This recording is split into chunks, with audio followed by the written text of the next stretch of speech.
Осы Қадыр түнінің бір мағынасы Лейлатул Қадр дегенде, Қадр сүресі, құрметті бауырлар, бірінші мағынасы бұл қадірлі түн деген мағынаны білдіреді.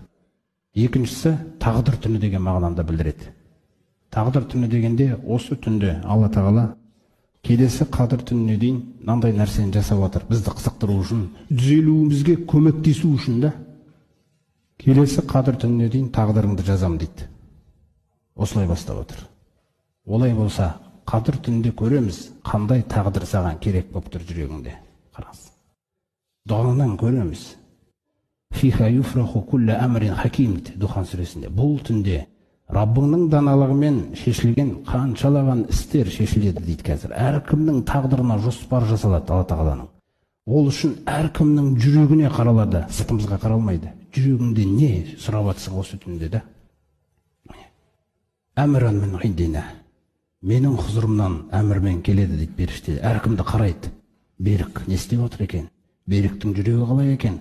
Тұрсынның жүрегі қалай болып отыр екен? Сабыржанның жүрегі қандай екен? Әрбір жүрекке қаралады.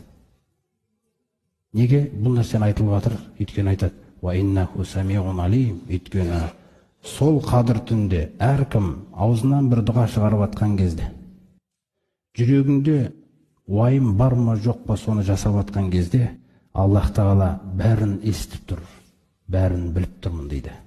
Сол Алла Тағаланың сіздің жүрегіңіздегі нәрсені біліп, аузыңыздан шығып жатқан дұғаңызды есту арқылы келесі тағдыр түнге дейін тағдыр жазылады. Сіз сұраған тағдыр екен ол. Сіз оны білмедіңіз де. Сондықтан не сұрайсыз бұл тағдырда? Қандай сізге тағдыр керек? Мысалы, Рамазан айының өзінің берекесінің бір ерекшелігі, Рамазан айы сондай бір ай, сәресі деген нәрсе болғаннан кейін таң намазы ешқашан қаза болмайтын ай бұл.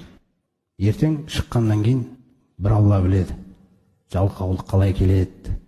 Сондықтан сіз сұраған кезде сіздің дұғаңызда, қараңыз, біреу мысалы дүниені сұрап отыруы мүмкін, бірақ сіздің жүрегі: Раббым, таң намазым қаза болмайтын тағдыр берші маған. Қараңыз, ойыңыз қандай да? Кім не сұрап жатыр? Қараңыз, жүрек не істеп жатыр да? Раббым, осы жылы адама уф демейтін тағдыр берші маған. Раббым, егер менен біреу осы жыл бойы қарыз сұрап келсе, мә, ала ғой дейтін жүрек берші маған. Раббым, мен анау бала шағама жақсы тәрбие беретін берші, мен көңіл бөлмеппін де оларға. Раббым, туысқандық байланымды реттеп алатын тағдыр берші маған. Раббым, түнгі намаздарымда тахаджуд оқитын тағдыр берші маған. Ойымыз. Осы үшін келген Қадір түні да, осы үшін келген Қадір түні бұл. Әркім, егер ойымыңыз жүрегіңізде күшті, Алла Тағала естіп тұр, көріп тұр. Сол ойыммен байланысты жазылады тағдыр, құрметті бауырлар. Сол ойымды біз көрсете алу керекпіз осы түнде Аллаға. Не біз уайымдап жүрген нәрсе да?